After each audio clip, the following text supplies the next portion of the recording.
Halo guys, gimana kabarnya kalian? Kali ini aku akan membahas sebuah film yang berjudul One Week Friends. Dirilis pada tahun 2022, film ini menceritakan seorang perempuan menderita amnesia yang aneh.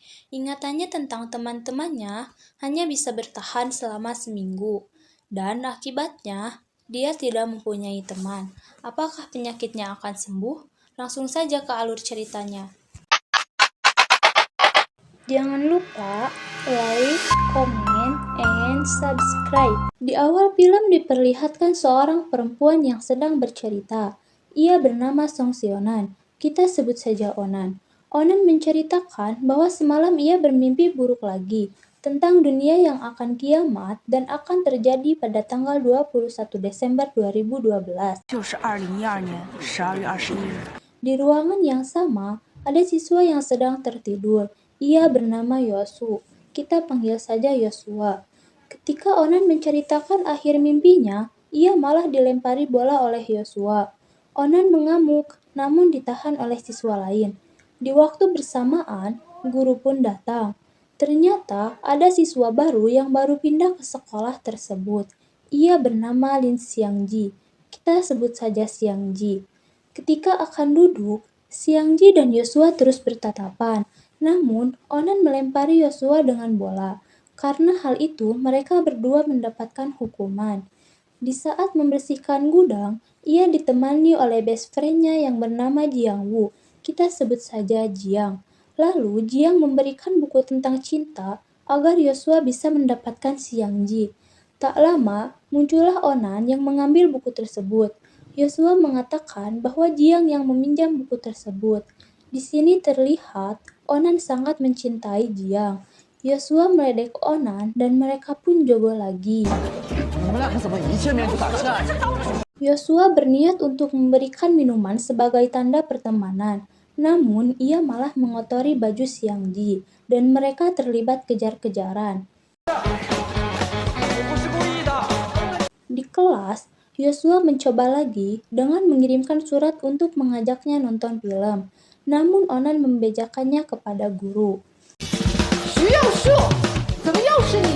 Pulangnya, Yosua tidak menyerah dan mencoba memberikan sebuah surat untuk Xiangji.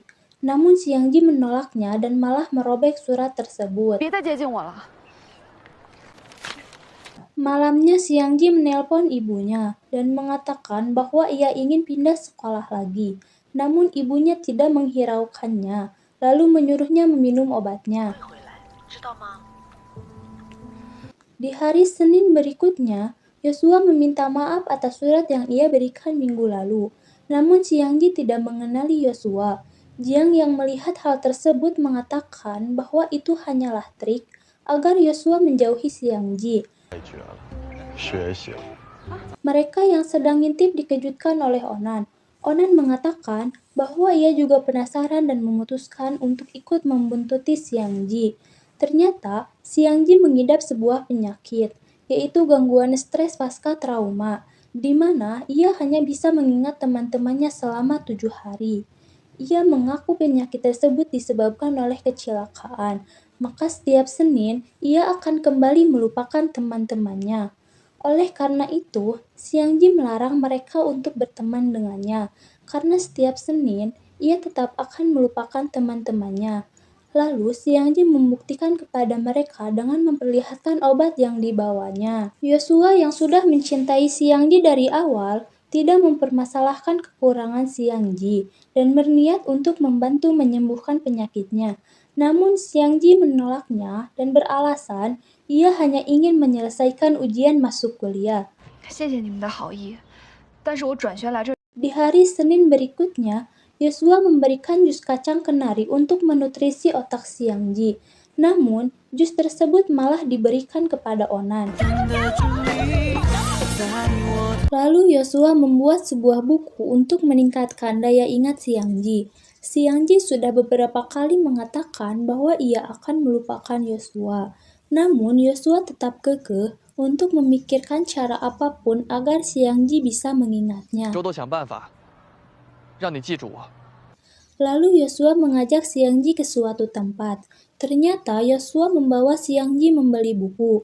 Bukan tanpa alasan, buku tersebut akan dijadikan buku harian Xiangji. Setelah itu, Yosua dan Xiangji pergi ke ruang astronomi yang sudah tidak terpakai. Esoknya, ketika Yosua dan Xiangji sedang belajar, tak lama Jiang dan Onan menyusulnya. Lalu mereka menjadikan ruangan tersebut untuk tempat persembunyian. Lalu mereka membersihkannya. Setiap hari Senin, Xiangji selalu membawa buku hariannya agar bisa mengenal mereka. Sampai di hari ujian simulasi, di mana ujian yang sebenarnya masih 7 bulan lagi. Setelah itu, mereka merayakannya dengan makan di sebuah restoran. Qianji mengatakan bahwa ia ingin kuliah di jurusan psikologi. Sedangkan Jiang, ia akan melanjutkan kuliah di Beijing, dan Onan akan ikut kemanapun Jiang pergi. Di saat pelajaran, Yosua tetap saja tertidur. Tak terasa sudah larut malam. Ketika Yosua terbangun, ia mendapatkan surat untuk pergi ke markas mereka. Ternyata itu adalah sebuah kejutan untuk Yosua yang sedang berulang tahun. Lalu Xiangji memberikan kue ulang tahun dan menyuruhnya untuk mengucapkan harapannya. Yang pertama, Yosua ingin mereka mendapatkan nilai yang bagus. Yang kedua, ia ingin Xiangji cepat sembuh. Dan ketika akan menyebutkan permintaan ketiga, ada satpam yang memergoki mereka. Sontak, mereka pun berpencar agar tidak tertangkap. Lalu Yosua mengucapkan harapan ketiganya. Ternyata ia ingin hidup bersama seumur hidup bersama Xiangji. Namun Xiangji malah menangis dan pergi begitu saja. Di hari Senin berikutnya, Xiangji tidak membawa buku hariannya, hingga lupa kepada Yosua dan teman-temannya. Lalu Yosua menanyakan buku tersebut, namun Xiangji tetap kekeh bahwa ia tidak mempunyai buku tersebut. Onan memperlihatkan foto mereka dan tetap Xiangji tidak menghiraukannya. Yosua yang sedang mencari buku ditelepon oleh Xiangji. Xiangji beralasan bahwa ia menelpon bukan karena Xiangji mengenalnya, namun nomor tersebut ada di handphonenya. Xiangji melarang Yosua untuk menemuinya. Ia tak ingin menyia-nyiakan waktu hanya untuk bermain, karena ia ingin fokus dalam ujian tersebut, dan ia tak ingin menjadi teman mereka terutama Yosua. Karena hal itu, Yosua pingsan dan dibawa ke rumah sakit. Ibunya mengatakan bahwa Yosua tidak apa-apa, ia hanya lelah karena terlalu giat belajar, dan menyuruh Jiang dan Onan pulang. Xiangji menanyakan apakah Yosua belum mengetahui yang sebenarnya. Di sini terlihat Xiangji dan ibu Yosua sudah saling mengenal. Scene beralih 4 tahun sebelumnya. Di suatu sekolah bernama SMA Heping, Xiangji bertemu dengan teman terbaiknya yaitu Suji. Kita sebut saja Suji. Mereka bolos jam pelajaran dan berlatih piano di gudang sekolah. Tak lama terdengar suara pecahan kaca yang disebabkan oleh bola basket. Dan terkuak fakta, Yosua dan Xiangji pernah satu sekolah. Setiap hari Xiangji dan Suji selalu bersama. Sampai-sampai mereka berdua membeli kalung yang sama.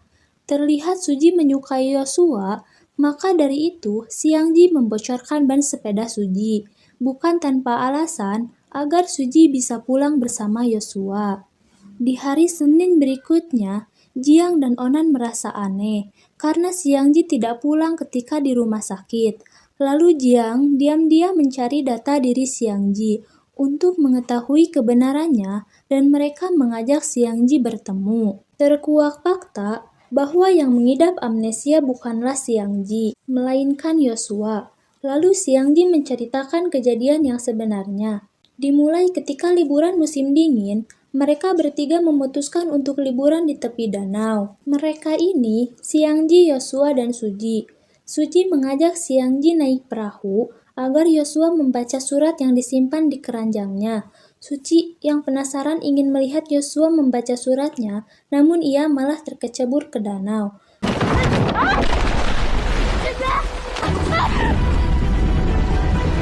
Yosua yang akan menyelamatkan Suji, kepalanya malah terbentur perahu. Dari kejadian itu, hanya Xiangji yang tidak terluka. Suji meninggal dunia dan Yosua koma di rumah sakit. Setelah kejadian itu, di sekolah Xiangji mendapatkan bulian dari teman-temannya, hingga ia depresi dan mengurung diri di rumah. Lalu Xiangji menengok Yosua, namun ia tidak mengenali Xiangji. Dari saat itu, Xiangji dilarang oleh ibu Yosua agar menjauhi anaknya. Ibunya menyuruh Xiangji tinggal bersama bibinya agar ia bisa sekolah dan melupakan apa yang sudah terjadi. Namun, di sekolah barunya ia malah bertemu dengan Yosua lagi. Xiangji menatapnya, namun Yosua tidak mengenalinya. Oleh karena itu, apapun yang diberikan oleh Yosua ia buang agar bisa melupakan masalahnya. Setelah bercerita, Xiangji berjanji akan meninggalkan mereka dan tidak akan menemuinya lagi.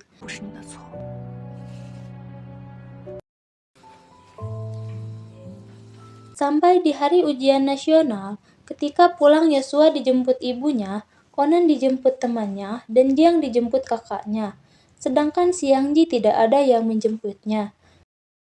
Yosua tetap kekeh bahwa dirinya akan mencari Xiangji agar ia bisa terus bersamanya.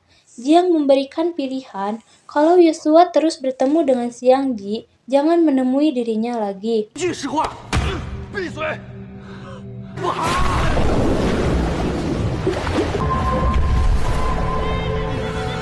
Setelah tercebur, Yosua mengingat Suji dan menanyakannya kepada Jiang. Lalu ia berniat menyusul Xiangji. Di sisi lain, Xiangji yang sudah dalam perjalanan, lalu Xiangji mendatangi makam Suji dan mengingat masa lalunya.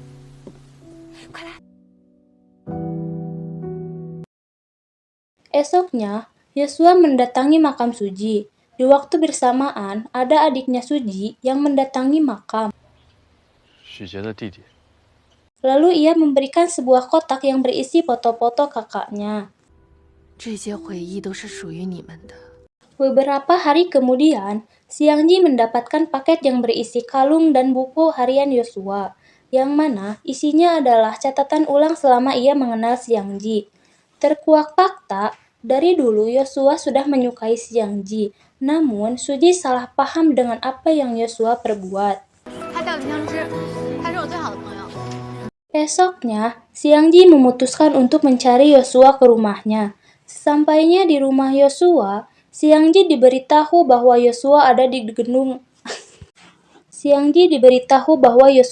gedung astronomi, karena gedung tersebut akan dibongkar.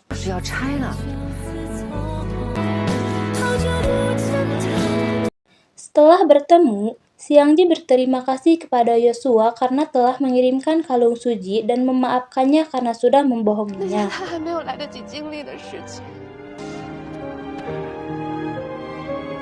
Di akhir film, kita diperlihatkan mereka berempat yang sedang menikmati gemerlapnya malam.